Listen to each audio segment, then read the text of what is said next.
Ladies and gentlemen, I want to thank everyone for being here tonight. We'll call our workshop to order. It is just past, hair past 4:30, so welcome to the Florida Gateway District Board of Trustees. We're going to begin this evening with a budget presentation by Mrs. Holloway. See, we don't have a quorum that we can discuss. I don't think we do. Good evening. She's coming. Okay, good. So we will go into the budget highlights. This is the budget for the upcoming year. Can you pull the speaker down? Yep. Sure. Okay. Our budget includes no proposed tuition increases or fee increases.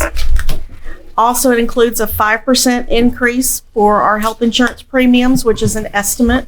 I believe it may come out a little bit higher than that, but we're working on that right now. And that would start in January based on the information that comes from the consortium. The budget also includes a $1,000 across the board increase for all full-time employees, as well as an increase and adjustment for those making under $13 an hour right now. We had a few people that we had to bring up to $13 an hour, and also a few position upgrades, and that cost approximately, what is it, $61,000 in order to do that. Okay.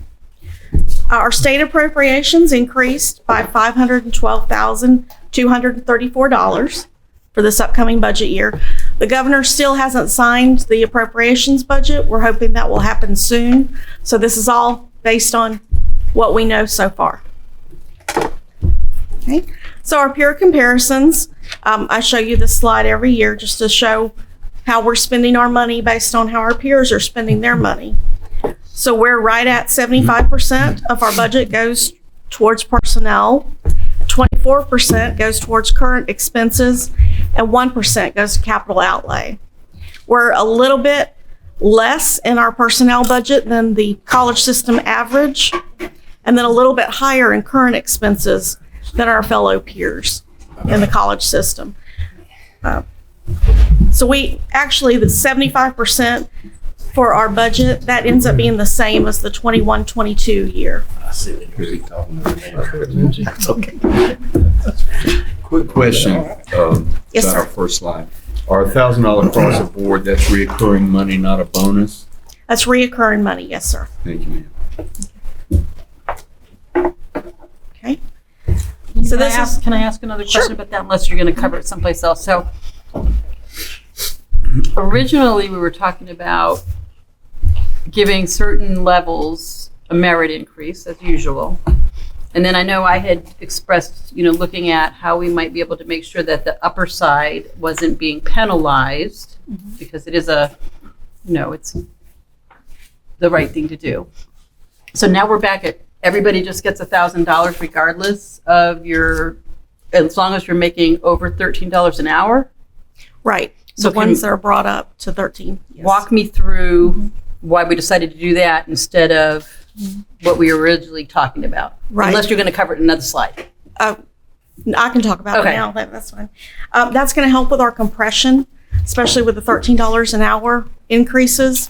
So the ones that have been here a little bit longer, that will help with the ones that are brought up to $13 an hour. They have a little bit more of a bump.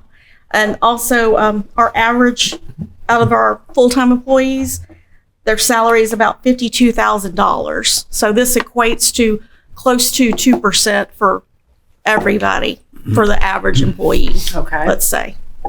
So we thought this year we would just, since we're doing the $13 an hour increases, Okay. we would just do the $1,000 flat for everyone and maybe put off some of that compression. Okay. And then just for a comparison, do you know how our peers are approaching this? Some and are our competition? right. Some of our peer schools are not giving increases. Some are giving small amounts like we are. And some are taking funds from the CARES Act, like I've got a slide on that also to make a request for you. And our competition, because our peers aren't necessarily our competition. Right. I do not know what Santa Fe is doing. They Santa weren't Fe, in so that. I can respond. Santa Fe, I think, is giving a 3%, but if you remember, over the last 5 years, Santa Fe has given a total of about 9% total. Well, we've given 16%. And if you take a look at one area of nursing salaries, we are now we pay the most out of all the 28 colleges for our nursing faculty. Okay. And we were at the bottom of the peers. So if you take a look at it, one of the concerns that we have with the remember last year you approved the change of the minimum starting salaries for our faculty from 33 non-STEM to 38 because of the K through 12 education situation. We moved our STEM up to 44,000. Okay. Excuse me. And what we also did was with those students, because of compression, those faculty that were in compression, we increased them 1,500 over that compression level to do that. So one of the thought processes of the 1,000 is that we have compression issues, both the faculty side of the things and the non-faculty side of things. So in order to help, especially we have many, what Michelle didn't say is we have a lot of current employees around the $14, $15 range. So if we increased to $15, it would have been about $140,000 hit for the campus, and then we would have had to increase the rest.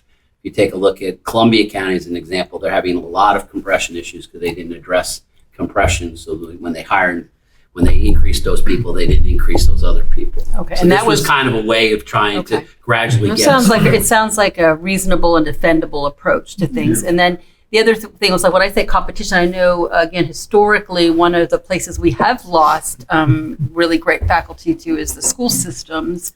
So I consider them to be our competition, not necessarily that they're, our competitor in terms of the product, but in the salary pool they are. So is this in line or better than what the school systems would be doing? I know that the governor approved, what did he approve teachers to 47. go up to 47,000 a year. So our average is still higher than that. Okay, well, we have more, we require more too out of it, with credentialing, I think, on some things. Yes. But we also, our faculty still are underpaid. I will say Right, that. right. So, And we've talked about that, and I'm not trying to be, don't mistake these are not criticisms, they're just questions. Sure. Because I know, Dr. Barrett and I talked about it. I said, I know that we've really worked hard to get people up again and again, and we are facing tough times, but I don't want to take it off the backs of the lowest paid, but also I know we've consolidated a lot of jobs around here over the last few years, and we've asked our higher paid people to take on more.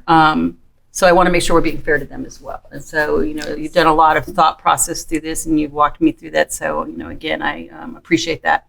The only other thing I would say is our average faculty member earns about 20% more on their base. So that 52,000 they earn, they're eligible for overloads and some additional stipend work. So when you take a look at the Florida, what do they call that everyone looks at now, the open pay? Oh, yes. That all our staffs look at. If you take a look at what the base is, and then you take a look at what the real at the end of the year with their annual, so, and they work for that. Don't trust me, but many of so they're in the 70s and 80s. I just wanted to let you know that.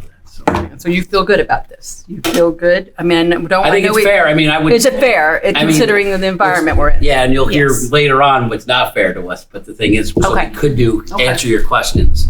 And I think so. Look, I know, I wish we had a magic bag of money, but I think what we've tried to do every year is not penalize people and to try to be consistent in our approach and at least, continue to maintain. So, And that's why we're proposing this other situation to try to okay. lessen it.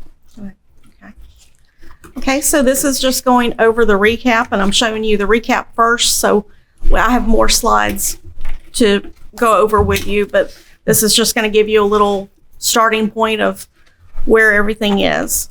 So the revenue, I'm projecting an increase of $520,000.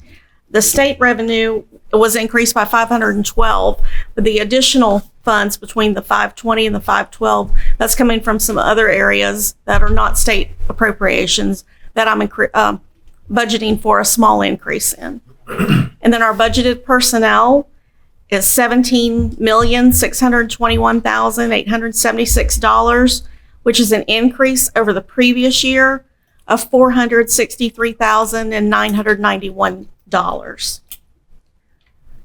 The budgeted current expenses, that's an increase of $477,762 over the previous year. And I've got reasons following that.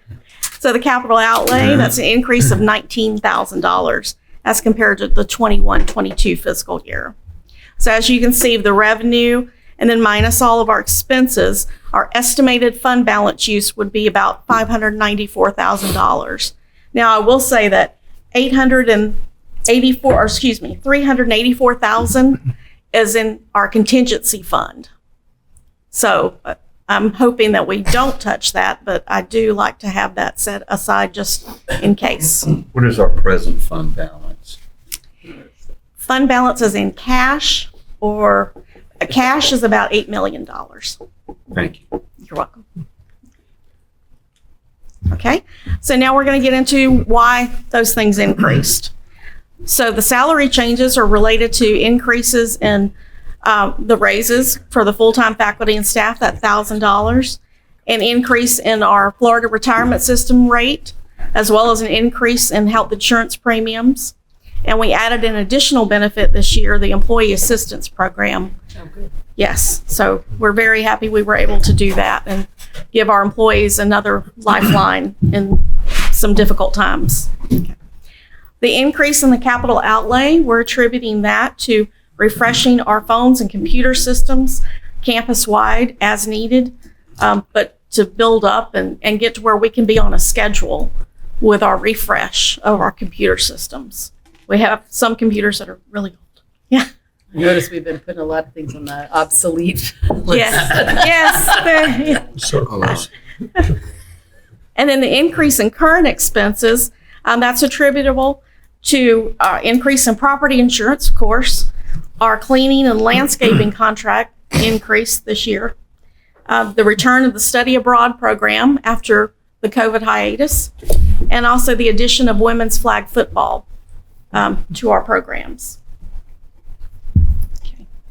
All right, so our one-time supplement from the CARES funds, this is our request, and we're going to have you vote on it in the board meeting.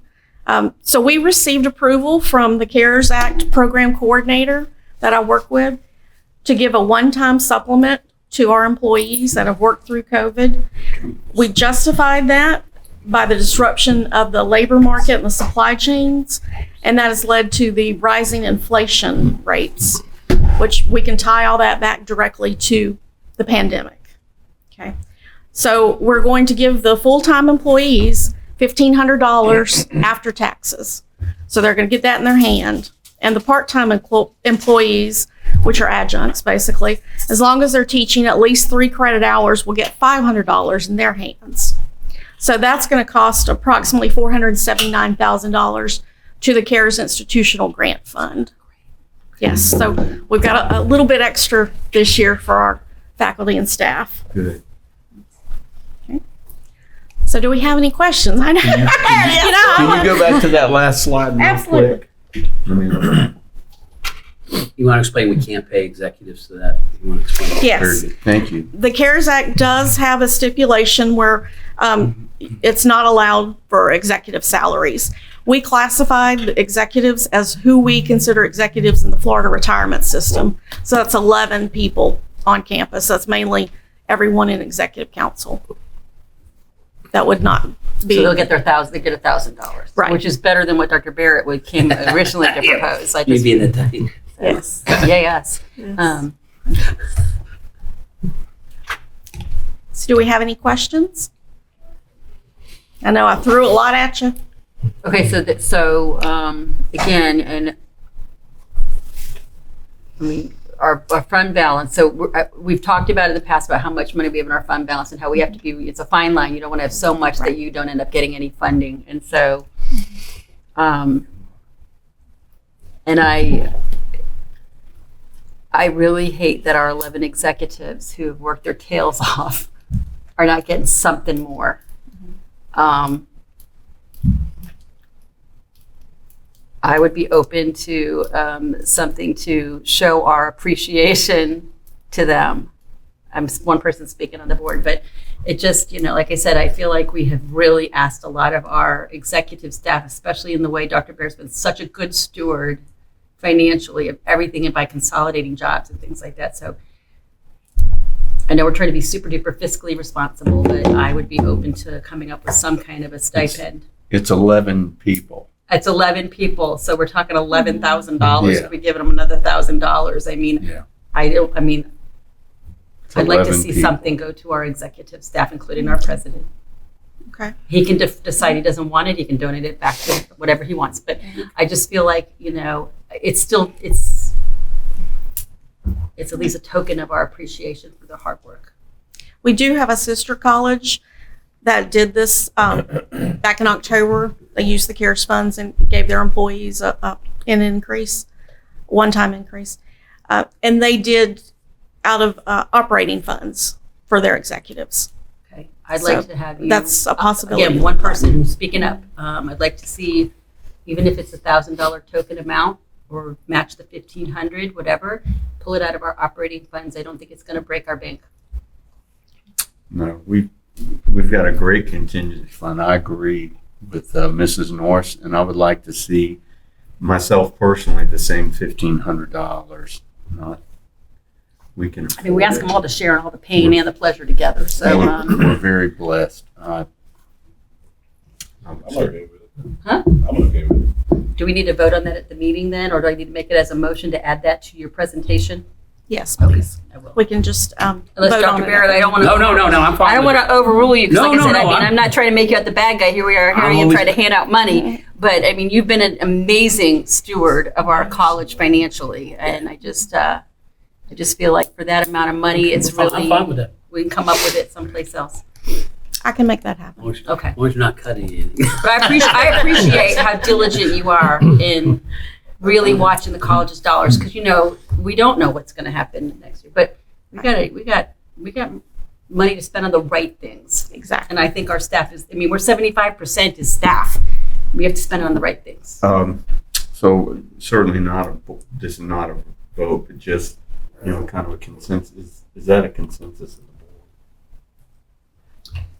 board? And so so do you want to, I think you already explained it, Michelle, but that payment would come in June before the end of the budget year. That's what we had planned. So that isn't part of the new budget in July. So that would Okay, happen.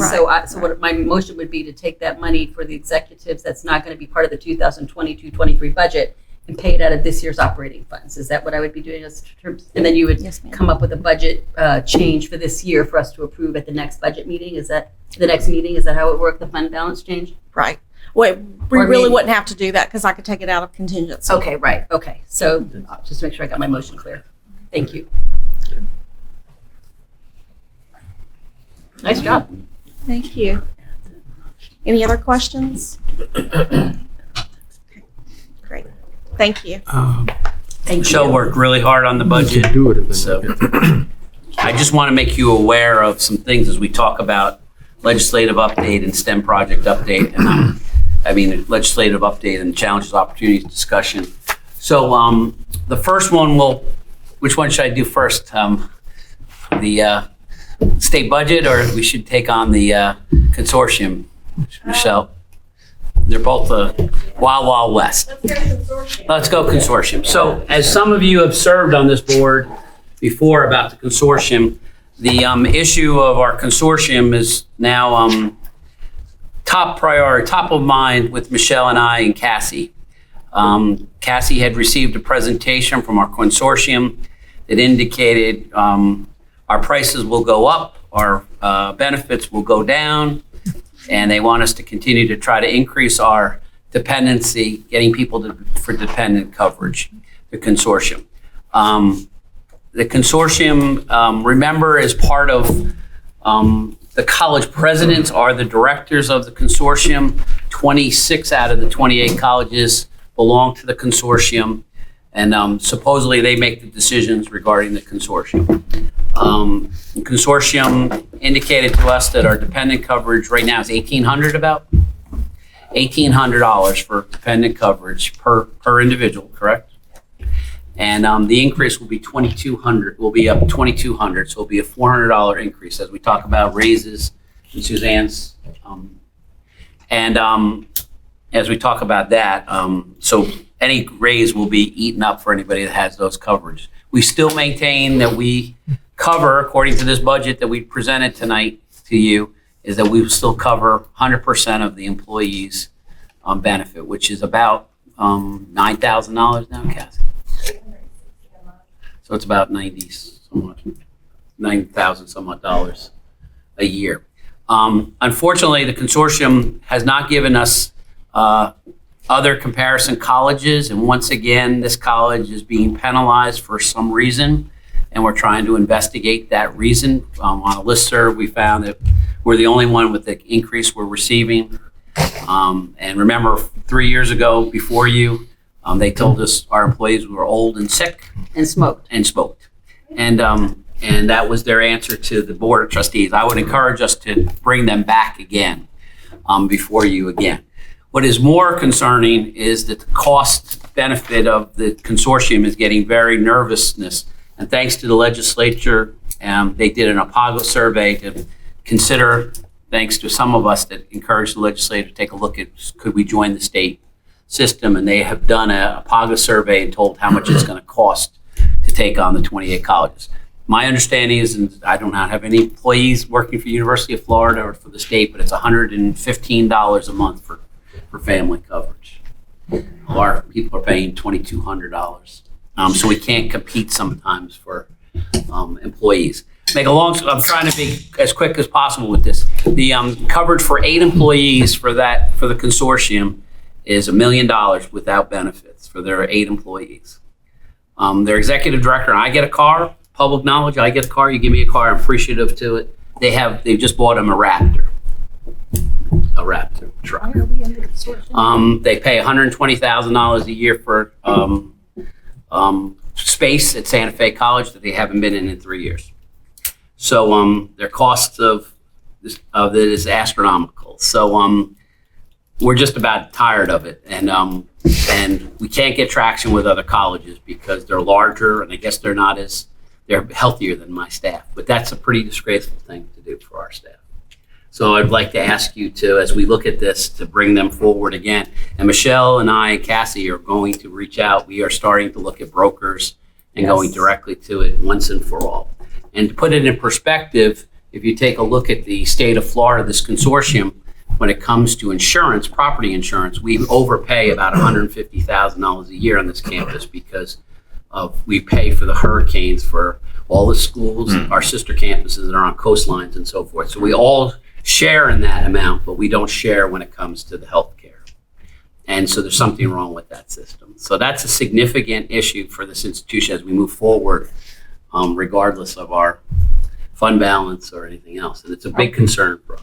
Is there any requirement that we have to be in that consortium? So this is one area where we could go out and do what we think is best for our college, and it won't necessarily impact some other area, like law of unintended consequences, so to speak, right? The only thing we're nervous a little bit about would be the workman's comp, and then we would just outsource probably to the same company the consortium uses as a workforce workman's comp, because that does concern us, the workman's comp. Yeah. So all areas of risk management and health insurance lie with them. Yes. Anything else? No. Cyber, which is under the cybersecurity insurance. Cybersecurity policy. Which is important to have. What about like any of your director's liability, trustee liability, anything like that? Who covers all that? That would probably fall under our general liability. Yeah, that I'm sorry? Our general liability. Okay. I call it D&O insurance, for directors and officers. We want to make sure we get that in place So that's in case we make bad decisions, right? So I have a question too about the health insurance. Is there a variety of packages available to the employees, or is it a choice of maybe 2 types of insurance, or how does it work? We have 3 options right now, and that's what we're proposing for next year if we continue. We have 2 PPOs and an HMO, and of course they're tiered. Nobody's doing an premium HMO. costs of it. So yes, there are options, and one of them is covered 100% by the college. Does anybody even pick an HMO anymore? 16 of our employees do. They're very loyal to it. And one of the challenges, I mean, and we're glad our retirees are doing this, but we probably need to educate them somewhat. But there's 16 Yeah. Quite a few. 16 retirees, and not new. There's some new retirees because of our retirement incentives sometimes. But the thing is, lots of them are continuing once they hit Medicaid, and we're required by statute to do that. I think one of the strategies we may want to do, regardless of the consortium, is to try to do an education for them that perhaps there are other plans, so they're not paying what they're paying, but they like their insurance because they've always had it. So when they're ready for Medicare, they're not opting for Medicare, they're sticking with the They're college. doing Medicare plus as the Supplement. supplement. That's something to think of because I know, like, I'm retired from the Union County District, and they are responsible for paying my portion just as if I was a full-time employee still until age 65. But they told me at age 65, that's it, done. Then I have to go, you know. We're under the on it. understanding that the statute says for our schools, once again, So that we offer have the to- same health insurance that we offer our current employees, but the retiree would be responsible for the full premium. For full yeah, premium. this is. Yeah. But if it's super duper high like that, then they probably would opt into Medicare anyways. right? What is the full premium? $830 right now. A month? So we have What's your A month. portion? What do you contribute? For the retirees, zero. I mean, but for an employee, what's? 800 and, $830 per month. That's what the employees pay. For family No, we coverage? pay- or- That's our- They pay zero. Employees we pay zero. So that's family coverage. No. No, that's just the No, person. dependent is 22, right? dependent is $2,200 a person, Per person? No, per family. per family. Oh, Lord, I forgot. Per family, let me clarify, yeah. Per person? Yeah. So Who's the provider, the actual confused. provider? Well, the answer is obviously, and we've always said that, and I never understood why, we're not, it's got to be corrected in Tallahassee to be on state insurance. That's the answer. And they move slow, and I was one that pushed the pocket study, but everything begins with one of those. So It's a good study. Have you heard anything about a timeline of when that could that open that possibility of that happening? The problem, That's the I don't think answer. the problem really, I mean, it owes money, I mean, Chuck, but the problem lies is that for some reason, there's still about 12 or 13 colleges that believe that becoming part of the state, they're going to control us. They're going to tell us what to do. They already control what we do. So I mean, so I don't mean it's that much cheaper. I'd be controlled by. I mean, you think about what we're talking today. If we could give our employees that, we wouldn't be talking compensation. I mean, that would be a game changer. I mean, historically, I don't know how, has it always been that way, or did it get changed years ago? How did the colleges ever thought? It's gone Yeah, back 20 100%. years. It's 20 years at Yeah. least, right? Yeah, I think in those 20 years, year after year, healthcare is always going to be going up. And it's like 20 to 30% depending on the year that you're seeing it. I mean, that's what's reflected this year again. I think one of the questions I have is for us to be nimble and to be able to make the right moves, how long is our contract with the consortium? We Like, have to make a decision by January is when the new season starts so we have to get out. We have to find something between now and probably October.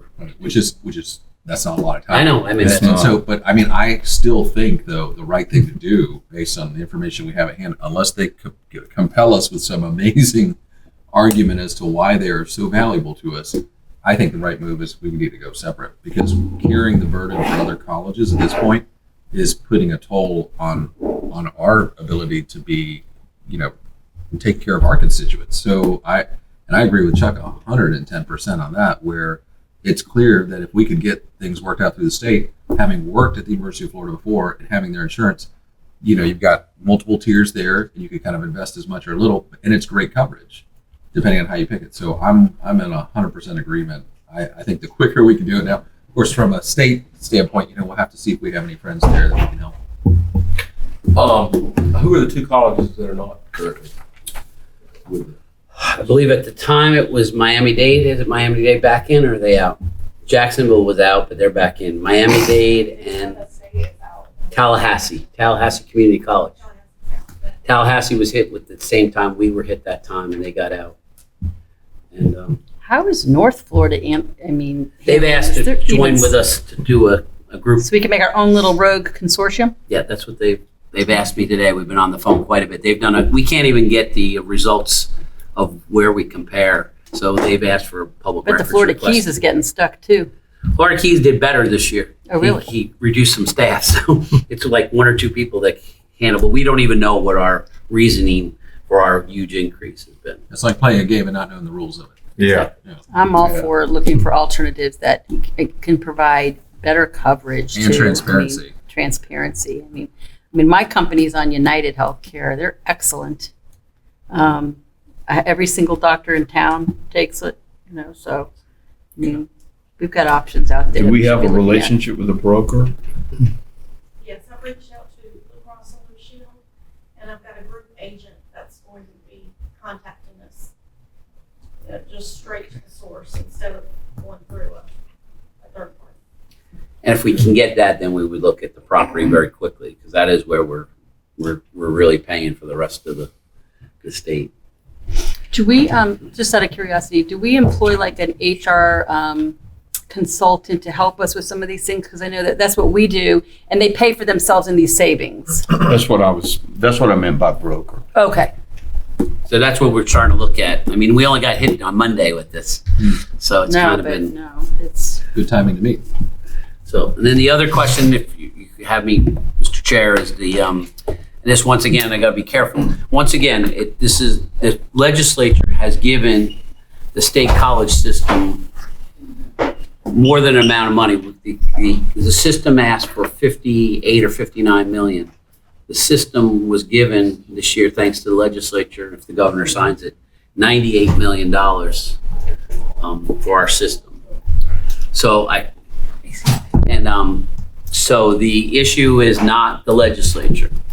The next challenge is if you look at it from the Board of Education, the system office for the state college system, we're one of 28 colleges.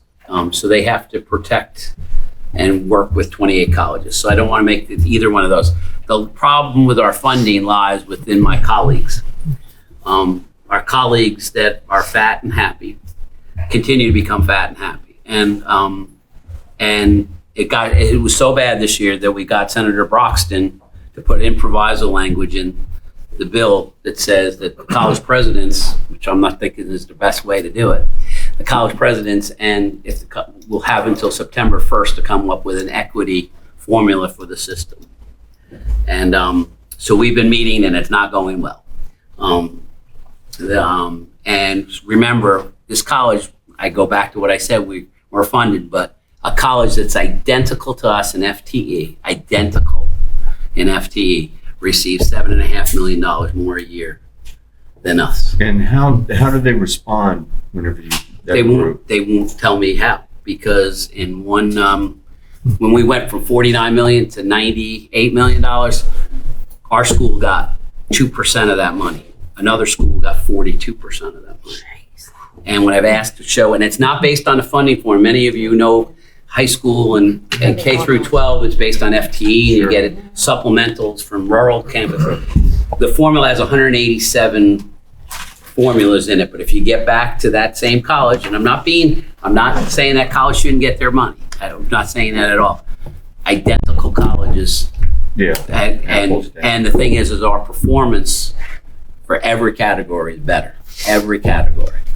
And so as we look to the future, things are not going to be bright if inflation is we're good and healthy now. But the thing is, great that we have our fund balance, but we need to fight, because someday when there's a cut or something, just comparing, we need to continue to fight, and it's a struggle. So what do they have that we don't have? And I guess I'm wondering, is it a lobbyist? Lobbyist out there. Yeah. Well, it's somewhat lobbying, but it's also, some of it gets placed into recurring money, and they just put it in recurring money, which it never used to be earlier. A couple of years ago, it wasn't like this. But the issue is I'd like to know the formula that we're being evaluated on. I just would like to, it's open, it would be nice to see. We have outsourced our certain areas. We've outsourced our landscaping. We've outsourced, in the formula, it talks about landscaping and so forth. So are we being penalized because we don't have employees in that area? I don't really know how to analyze that kind of situation. And Michelle can't, Michelle and I probably are more knowledgeable than most colleges about this formula. And I've served on that committee 3 or 4 times, and we keep on making recommendations and we don't get traction. So I just wanted to let you know that that's hanging out there as a big carrot for me next year. As we talk about things, Lee most likely will be the one that's doing the lobbying for me next year, as Mike did it in the past. So we're looking at different models, potentially hiring a lobbyist and so forth. But that is the number one goal for me, besides student success, is to try to get some of the money. When you're funded 70 cents on the dollar, and all your colleagues are being funded 90 cents a dollar, and we're the lowest next to Florida Keys. Florida Keys is 69 cents. And so, it's a challenge, and it's not against the legislature. I want to be clear about that. It's not against the system. It's our own group and we are not policymakers. And I continue to say the boards are the policymakers. So I just wanted to let you know that. But Brox's proviso did what? Brox's proviso says that by September 1st, that because of the equity, there's an equity issue, that the Council of Presidents will come back and address the inequities of the funding model. And if they do not, the legislature will do it for us. Does that mean they have to disclose what the funding model is as a part of that? You'd hope. We used to be able to, when I first started, and that's not that long ago, up until about 3 or 4 years ago, you could get runs of how the formula was. Right, we used to see them. We would see it as part of We a cannot get a run scorecard. now. And I think the reason why we can't get a run is because I don't even know if the formula is in existence anymore. We But get some- we get them in K-12 with no trouble. We don't get It's a shame. So, okay, so that's it. I'm done. I'm sorry to be doing the STEM building. STEM's going great. Many of you saw the STEM building the other day at graduation. I would hate to mention furniture as I smile, but I've been told that it's being shipped from Canada, and it's on time. So let's hope that it comes, and that will be the last of and there's a lot of punch lists yet, but it's pretty close. It's getting very close. The landscaping's been put in the last couple of days, and it's starting to look like a fantastic building. So I just wanted to give you an update on that. Do we have any questions from our board members when anything's been covered? If not, we have just a couple of minutes if you would like to recess for about 4 minutes. Anybody use my bathroom? They can. So Workshop adjourned.